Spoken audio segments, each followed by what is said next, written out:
अरौला प्यार बाटे सोरयना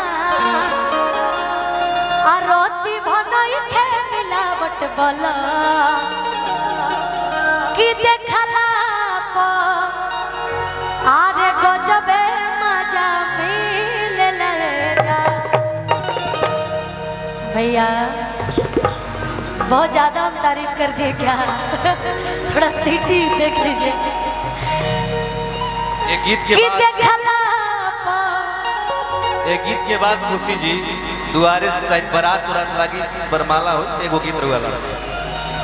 आरे गजबे मजा मिलले जा कि हो अको मोर को करिया सड़िया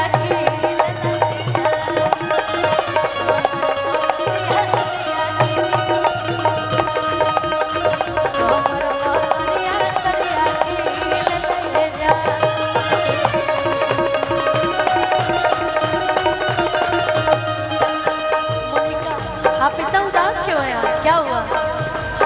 नहीं नहीं कुछ तो बात है। मैं तो दोस्त हूँ, मुझे बता सकती है क्या हुआ? इतनी उदास क्यों हो यार? भूख लगा है? अच्छा अच्छा अच्छा, आपने ब्लैक पहना इसलिए मैं आपको लेके आई हूँ। कोमर पकड़िया सड़िया खिल ले जा।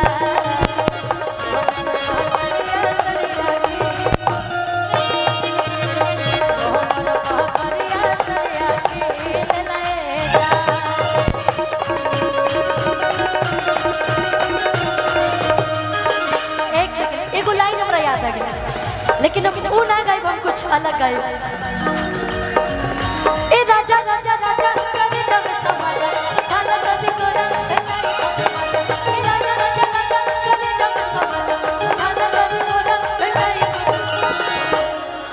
कि जब ले गो और चुम्मा न देबा कि पीछा छोड़ब ना।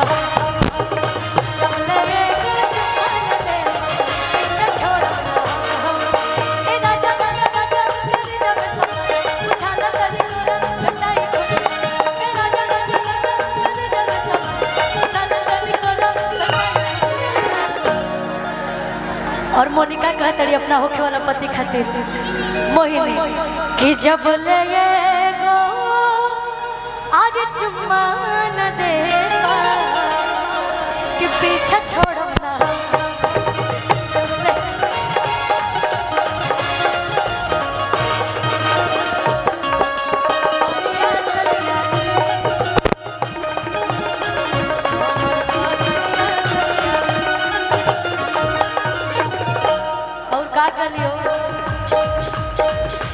कि काहे हमारा के ऐसे तू देखे लू जा कनखी से।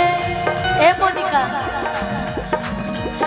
अगोरे गाली पले में तो चुमा सनम तनखी से।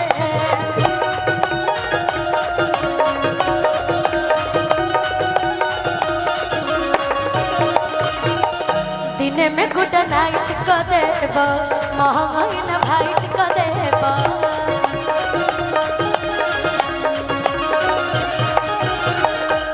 और मोनिका चाहे खुशी हो गई चाहे जितना भी, आप लोग इतना अच्छा अदाकारा है, इतना अच्छा परफॉर्म करते हैं कि चलला आज दहिने बाएं ले ले जा। चलला दहिने बाएं ले ले जा कि हो मोहर करिया सड़िया।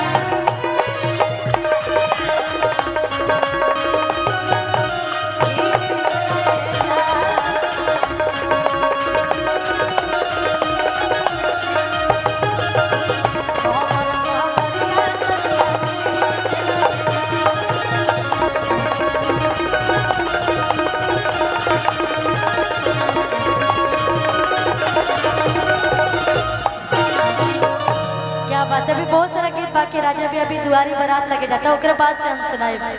सब लोग की फरमाइश से आ रही है।